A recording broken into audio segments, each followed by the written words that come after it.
Hello student, welcome to my channel Sarvan lecturer. आज मैं आपको बताऊंगा जो आपका क्लास 10 सामाजिक विज्ञान की जितने भी महत्वपूर्ण प्रश्न है सिर्फ एक वीडियो में, इसमें आपका 70 नंबर बिल्कुल पक्का हो जाएगा। ये वीडियो आपके लिए सबसे ज्यादा इंपॉर्टेंट है और जो प्रश्न मैं आपको बताने वाला हूं वो बोर्ड एग्जाम में 100% पूछा जाता है। जो आप लोगों का 9 अप्रैल को आपका सामाजिक विज्ञान का पेपर है, उसके लिए ये वीडियो आपके लिए सबसे ज्यादा इंपॉर्टेंट है। इस वीडियो को लास्ट तक जरूर देखना, वीडियो को लाइक कर देना, अगर आप चैनल पर नए हो तो सब्सक्राइब कर लेना। जितना प्रश्न मैं आपको बताने वाला हूं इन सारे क्वेश्चंस को आपको कंप्लीट करके ही पेपर देने जाना है सामाजिक विज्ञान का। ठीक है, सबसे पहला प्रश्न आप लोग देख सकते हो। इससे पहले अगर आप लोग ये जो सामाजिक विज्ञान का पेपर है 2020 का, ये बहुत ज्यादा इंपॉर्टेंट आपका पेपर है। ठीक है, अगर इसका सॉल्यूशन चाहिए तो कमेंट करना। ये आपका पेपर बहुत ही ज्यादा इंपॉर्टेंट है, इससे आपके बोर्ड एग्जाम में बहुत सारे क्वेश्चन आएंगे और मैं सभी का आपको सॉल्यूशन देख सकते हो। देखो, जर्मनी के एकीकरण में सबसे महत्वपूर्ण योगदान किसका था? जर्मन राष्ट्र का प्रथम सम्राट कौन घोषित किया गया? 2 नंबर। ठीक है, तो अगर इस पेपर का सॉल्यूशन चाहिए, जो आपका ये पेपर है पूरा, तो आप लोग कमेंट करना, मैं आप लोगों को जरूर इसका सॉल्यूशन दूंगा मानचित्र सहित। तो चलो फिर अब हम आपको बताते हैं ये जो आपका मोस्ट इंपोर्टेंट जितने क्वेश्चंस हैं। देखो, पहला जो प्रश्न है, राष्ट्रवाद का प्रारंभ जिस देश से हुआ वह है। वेरी इंपॉर्टेंट क्वेश्चन है। आपको मैं जितना भी क्वेश्चन बताऊंगा वो बोर्ड एग्जाम के लिए सबसे ज्यादा इंपॉर्टेंट है। इतना आपको तैयार करके ही बोर्ड एग्जाम में पेपर देने जाना है। तो आपके पास ऑप्शन नंबर क्या है? जर्मनी, खा है इटली, गा है फ्रांस एंड घा हमारे पास है इंग्लैंड। तो राष्ट्रवाद का प्रारंभ किस देश से हुआ है? आई होप कि आपको पता होगा, बहुत आसान सा क्वेश्चन है और बोर्ड एग्जाम में बहुत बार ये क्वेश्चन आ चुका है। तो राष्ट्रवाद का प्रारंभ जो है ना वो फ्रांस से हुआ था। कहां से हुआ था? फ्रांस से। तो याद रखना, ये क्वेश्चन आपके बोर्ड एग्जाम के लिए बहुत ही ज्यादा इंपॉर्टेंट है। क्वेश्चन नंबर 2 आप लोग देखो कि जर्मनी का एकीकरण का श्रेय इनमें से किसे दिया जाता है? जो जर्मनी का एकीकरण हुआ था उसका श्रेय इनमें से किसे दिया जाता है? ऑप्शन नंबर का है आपका ऑटोमान बिस्मार्क, खा है हिटलर, गा है विलियम प्रथम एंड घा हमारा है मैथ्सनी। तो जर्मनी का जो एकीकरण हुआ था उसका जो एकीकरण का श्रेय दिया जाता है वो ऑटोमान बिस्मार्क को दिया जाता है। ठीक है, जितना क्वेश्चन बता रहा हूं याद करके जाना पेपर देने से पहले। सामाजिक विज्ञान में इससे आपके बहुत सारे क्वेश्चन आएंगे, आपको याद करके ही जाना है। अगला क्वेश्चन देखो, क्वेश्चन नंबर 3 जो मैं आप लोगों को बताने वाला हूं। देखो, क्वेश्चन नंबर 3 है कि महात्मा गांधी जी जो थे ने असहयोग आंदोलन कब आरंभ किया? कि महात्मा गांधी जी ने असहयोग आंदोलन कब आरंभ किया? ऑप्शन नंबर का है 1919 ईस्वी को, खा है 1920 ईस्वी को, गा है 1920 ईस्वी को। देखो, आप लोग इसको चेंज कर दो, लाइकेज इसको मैं कर देता हूं आपका 1820। ठीक है, 1820 ध्यान रखना। और यहां आपका घा है 1923 ईस्वी को। तो अब आपको यह बताना है कि महात्मा गांधी जी ने असहयोग आंदोलन कब आरंभ किया? तो महात्मा गांधी जी ने असहयोग आंदोलन 1920 ईस्वी को आरंभ किया था। कब आरंभ किया? 1920 ईस्वी को। याद रखना, बहुत ज्यादा इंपॉर्टेंट क्वेश्चन है। ये सारे क्वेश्चन आपको याद करके ही जाना है। ठीक है, अगला क्वेश्चन देखो, क्वेश्चन नंबर 4 लिखा हुआ है करो या मरो का नारा किसका था? जो करो या मरो का नारा है ये किसका था? आई होप कि आपको पता होगा। ऑप्शन नंबर का है सुभाष चंद्र बोस, खा है चंद्रशेखर आजाद, गा है हमारा भगत सिंह एंड घा है महात्मा गांधी। तो करो या मरो का नारा किसका था ये आपको क्वेश्चन पता होगा, क्योंकि बहुत ही ज्यादा इंपॉर्टेंट है बोर्ड एग्जाम के लिए। तो आप लोगों को पता है करो या मरो का नारा महात्मा गांधी जी का था। ठीक है, तो ये हमारा है क्वेश्चन नंबर 4। जितने क्वेश्चंस बता रहा हूं ये बिल्कुल आप लिख कर याद कर लेना। ओके, अगला देखो क्वेश्चन नंबर 5 यहां कि संयुक्त राष्ट्र संघ का मुख्यालय कहां पर स्थित है? जो संयुक्त राष्ट्र संघ है उसका मुख्यालय जो है वो कहां पर स्थित है? ऑप्शन नंबर का हमारे पास है वाशिंगटन, खा है जिनेवा, गा है न्यूयॉर्क एंड घा है ऑस्ट्रिया। अब आपको यह बताना है कि संयुक्त राष्ट्र संघ जो है उसका मुख्यालय कहां पर स्थित है इन चारों में से। तो जो संयुक्त राष्ट्र संघ है उसका मुख्यालय कहां पर स्थित है वो मैं आपको बता दूं, उसका मुख्यालय है न्यूयॉर्क में। कहां है? न्यूयॉर्क में। तो ये हमारा है संयुक्त राष्ट्र संघ का मुख्यालय न्यूयॉर्क में स्थित है। अब हम लोग देखते हैं अगला क्वेश्चन।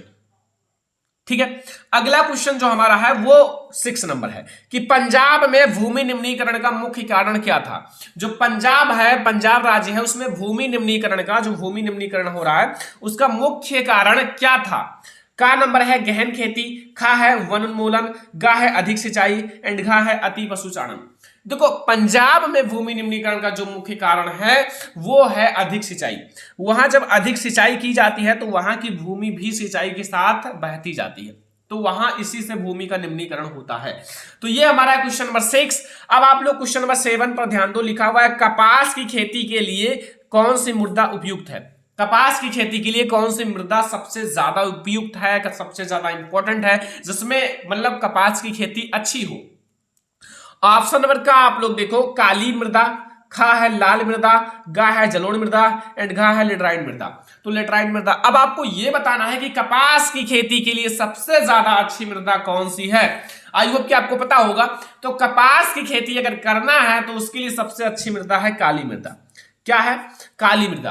तो ये हमारा सबसे ज्यादा इंपॉर्टेंट क्वेश्चन है। आपको ये सारे क्वेश्चन तैयार कर लेना है। जितने भी मोस्ट इंपॉर्टेंट क्वेश्चन है वो मैं आपको बता रहा हूं, ठीक है। ये बहुत ज्यादा आप लोगों को बहुत अच्छे अच्छे क्वेश्चन है, मतलब बोर्ड एग्जाम के लिए बहुत ज्यादा इंपॉर्टेंट है। और अब आपके पास समय भी नहीं है, बोर्ड एग्जाम बहुत ज्यादा नजदीक है, बिल्कुल सिर पर है। तो आप लोग पूरा तैयारी करो जम के, क्योंकि अब आपको एक भी मिनट बर्बाद नहीं करना है। अगला देखो क्वेश्चन नंबर 8 कि इनमें से कौन सी रबी फसल है। इनमें से कौन सी रबी फसल है। ऑप्शन नंबर का है चावल, खा है चना या फिर काला चना ब्रैकेट में है, एंड गा मोटे अनाज, एंड घा हमारा कपास।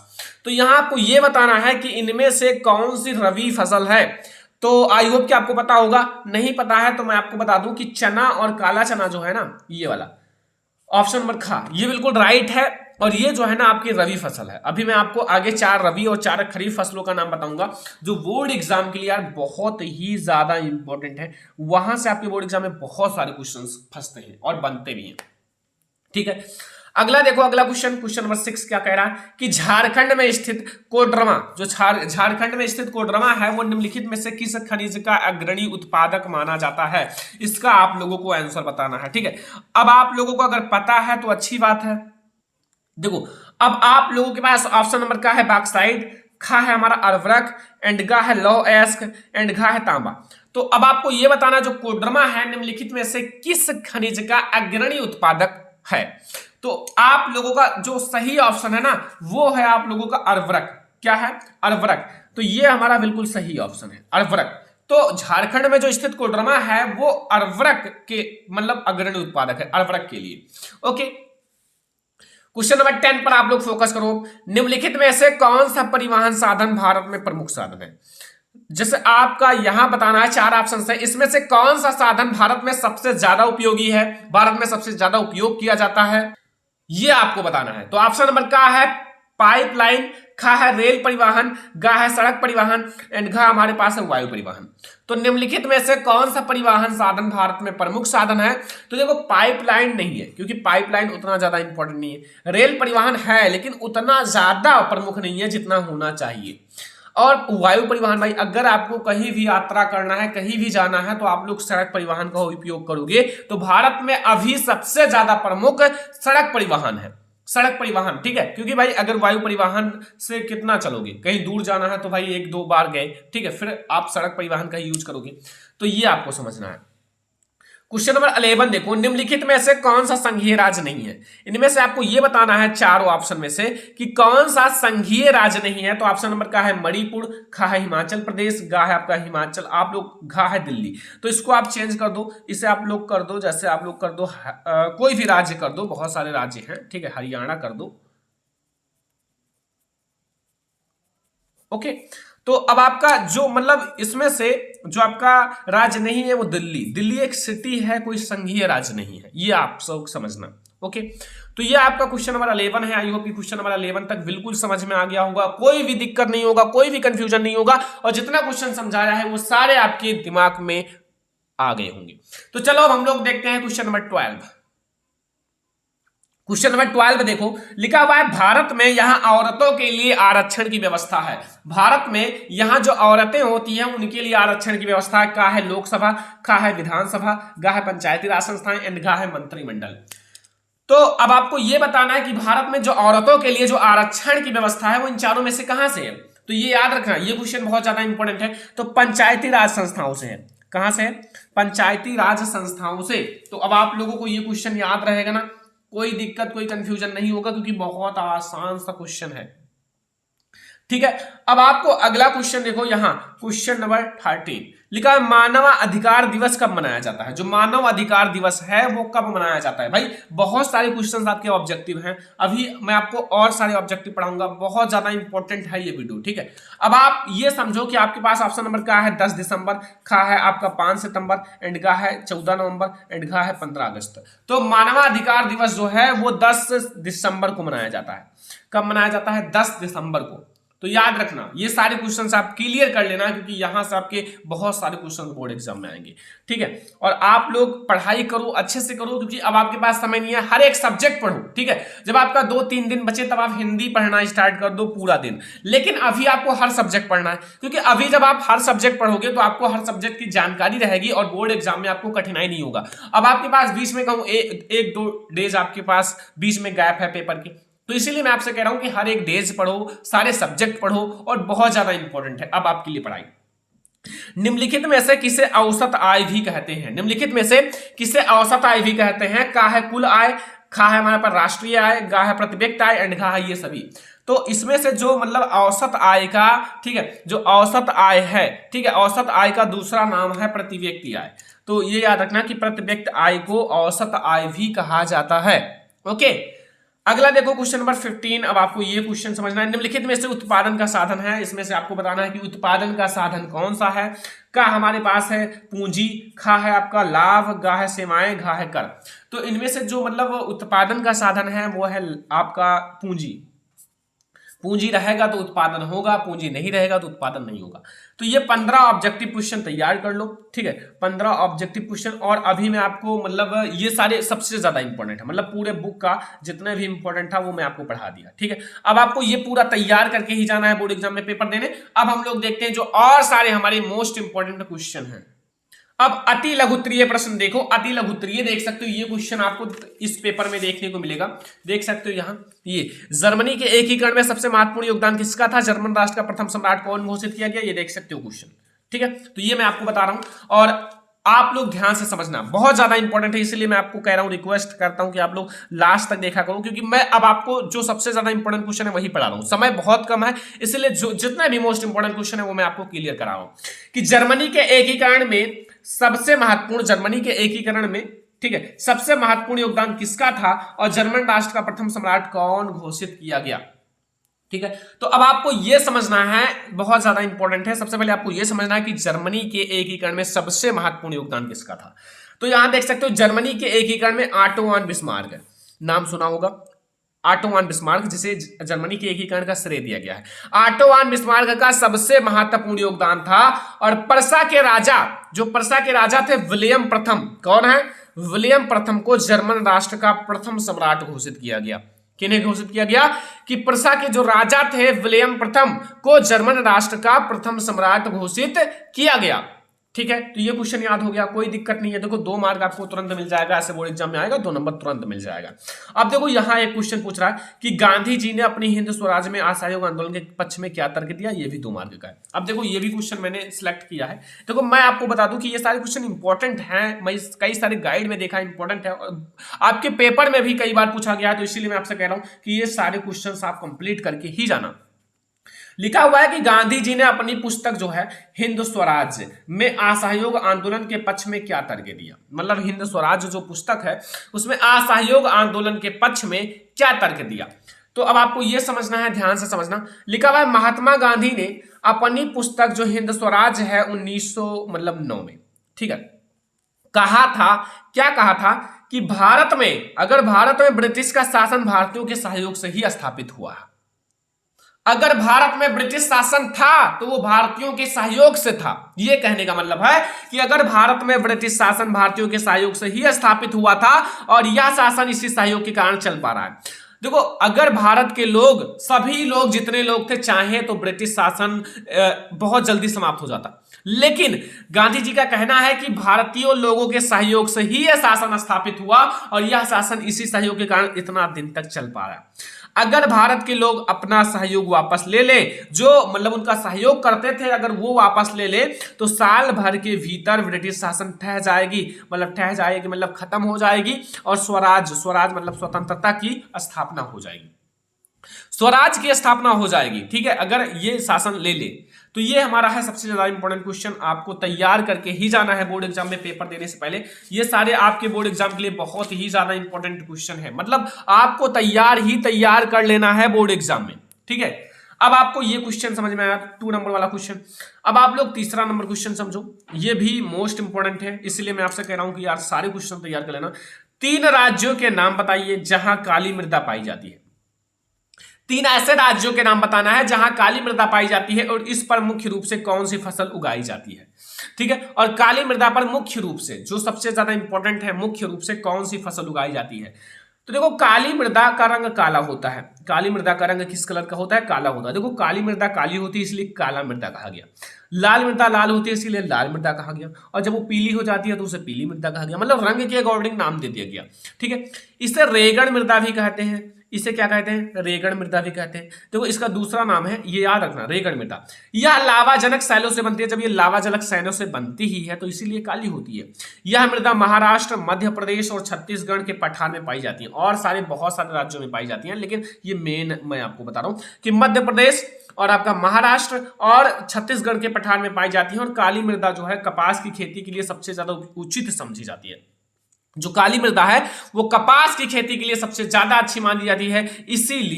इसीलिए जो आपकी काली मृदा के इसीलिए काली मृदा के नाम से जाना जाता है। इसीलिए जो आप लोगों का ये है ना, काली मृदा जो आपका, मतलब काली मृदा को आप कपास मृदा भी कह सकते हो। क्या कह सकते हो? कपास मृदा भी कह सकते हो। ठीक है, काली मृदा को, इसे हम लोग कपास मृदा या फिर काली कपास मृदा भी कह सकते हैं। काली कपास मृदा, देखो काली मृदा में कपास की खेती अच्छे से की जाती है, इसलिए हम लोग इसे काली कपास मृदा भी कहते हैं। काली मृदा को कपास काली मृदा के नाम से भी जाना जाता है। यहां आप लोग लिख लेना। ठीक है, इतना तो आपको समझ में आ गया। अगला क्वेश्चन 4 नंबर देखो, भारत की 4 रबी और 4 खरीफ फसलों के नाम लिखिए। 4 रबी और 4 खरीफ फसलों का नाम लिखना है। उत्तर देखो, भारत की 4 प्रमुख रबी फसलें, जैसे गेहूं है, रबी फसल है, जौ है, ये भी रबी फसल है, मटर है ये भी, और सरसों, ये सारे आपकी रबी फसल है। गेहूं, जौ, मटर, सरसों। तथा जो खरीफ फसल है, खरीफ फसलों में जैसे चावल है, मक्का है, ज्वार है, बाजरा है, कपास है, ये सारे आपके, जूट है, मूंगफली है, ये सारे आपकी कौन सी फसलें हैं? खरीफ फसलें हैं। ठीक है, एक होता है रबी फसलें, एक होता है खरीफ फसलें। तो रबी फसलों में मैंने आपको बता दिया और खरीफ फसलों में भी मैंने आपको बता दिया।